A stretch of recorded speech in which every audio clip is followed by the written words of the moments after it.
Good evening with your CIGTV News Update. I'm Jay Earhart in for Donna Bush. In today's top story, the Ministry of Health has updated the public on efforts to prepare for any outbreak of the Ebola virus in the Cayman Islands. The Public Health Department, Immigration Department, and the Health Services Authority, among others, are working together to identify and quarantine passengers who may have been exposed to the virus. Plans are in place for the isolation and management of cases until a full-fledged field unit can be arranged. Meanwhile, the hospital is procuring protective gear for its staff and has organized training through an overseas health facility. The public health is monitoring the international spread of the disease through agencies such as the Caribbean Public Health Agency, the Pan American Health Organization, the Centers for Disease Control, and the Public Health England. The first case of Ebola was in the United States, reported in Dallas, Texas at the end of September.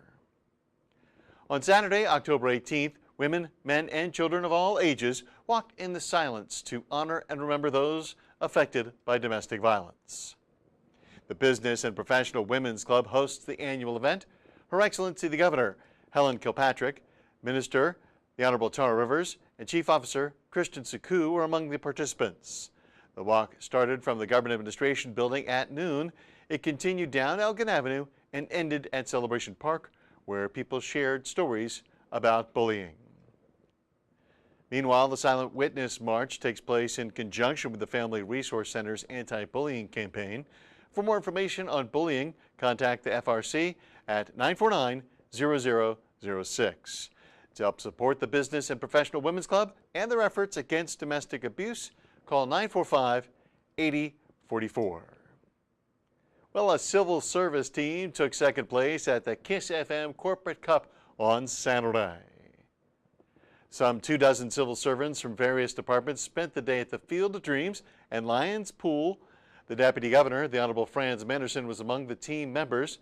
The group vied with 16 teams from various private sector companies in events like tug of war, the three-legged race, the ring dive challenge, and the cornhole toss. PWC Panthers won the first place. The Corporate Cup aimed to raise money for the Special Needs Foundation. In addition to paying an entry fee, teams had raised a minimum of $300 for charity. And as always, if you missed today's news update, you can get all the details on our webpage and Facebook pages. And of course, don't forget to tune in to Radio Cayman's talk shows, For the Record with Ord Connor and Talk Today with Sterling Dwayne Ebanks. Tomorrow's schedule is packed full of exciting guests. I'm Jay Earhart. Thanks for watching.